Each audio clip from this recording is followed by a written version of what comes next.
تازیاں نے شمر کے اور ناتواں سجاد ہے،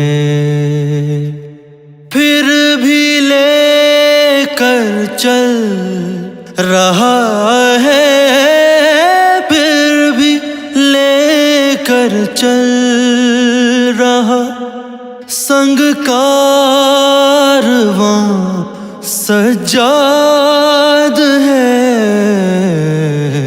تازیاں سجدہ آفتاب امام علی ابن الحسین علیہ الصلاۃ والسلام۔ امام علی ابن الحسین جن کا لقب سجاد اور زین العابدین ہے، شیعوں کے چوتھے امام ہیں۔ آپ 5 شعبان 38 ہجری کو اس دنیا میں تشریف لائے۔ آپ واقعہ عاشورہ میں موجود تھے لیکن شدید بیمار تھے۔ یہ بیماری الہی مصلحت تھی تاکہ جہاد کی ذمہ داری سے آپ سبکدوش ہو جائیں اور امام حسین علیہ السلام کے بعد شیعوں کا سلسلہ امامت جاری رہ سکے۔ تقریباً 33 سال پر محیط آپ کی امامت کا دور سخت اور مشکل ترین ادوار میں شمار ہوتا ہے۔ آپ کی امامت کا آغاز ایک نہایت بڑے سانحے یعنی واقعہ کربلا کے ساتھ شروع ہوا۔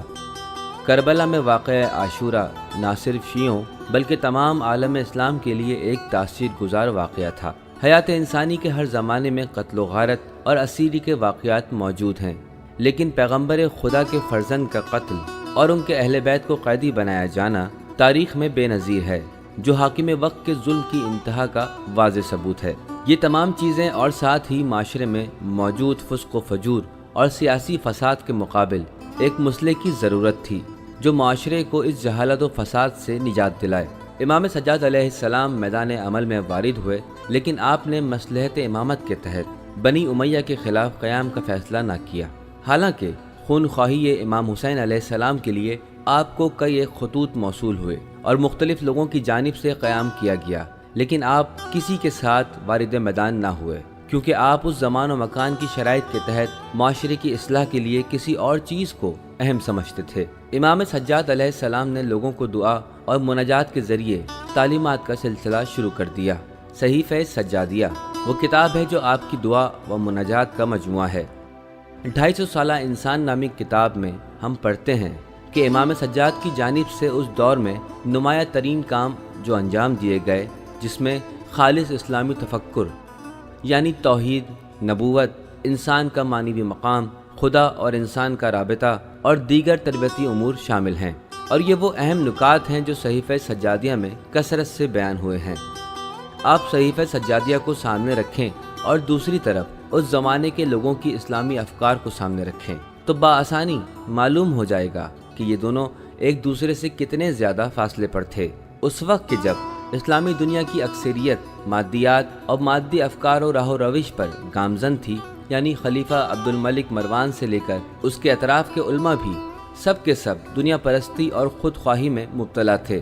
ایسے میں امام سجاد علیہ السلام لوگوں سے خطاب کرتے ہوئے فرماتے ہیں، آیا کوئی حریت پسند مرد موجود نہیں ہے جو ان سگ نما شکل والوں کو ان کے مقام تک پہنچائے؟ اس کے علاوہ امام سجاد علیہ السلام کی اہم یادگاروں میں سے ایک رسالۃ الحقوق و زیارت امین اللہ اور دعائے ابو حمزہ صومالی ہے۔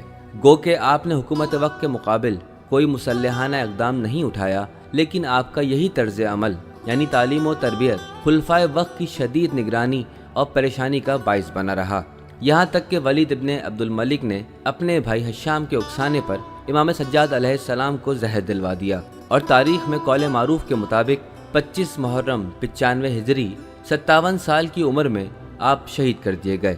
نقل ہوا ہے کہ آپ کے بیٹے امام محمد باقر علیہ السلام نے آپ کے غسل و کفن کے بعد بہت زیادہ گریہ فرمایا، جس کی بنا پر اصحاب نے آپ سے سوال کیا تو آپ نے فرمایا کہ جب میں اپنے والد بزرگوار کو غسل دے رہا تھا تو میں نے آپ کے جسم اقدس پر ظالم معاشرے کے لگائے زخموں کے نشانات کو دیکھا ہے، جس کی وجہ سے میں آپ کی اسیری کے ایام کی یاد میں گریہ کر رہا تھا۔ امام سجاد علیہ السلام کا جسد مطہر مدینہ منورہ قبرستان جنت البقیع آپ کے چچا امام حسن علیہ السلام کے برابر میں تدفین ہوا، اور بعد میں امام سجاد علیہ السلام کے بیٹے امام محمد باقر علیہ السلام اور امام جعفر صادق علیہ السلام کی تدفین بھی اسی جگہ آپ کے برابر میں انجام پائی۔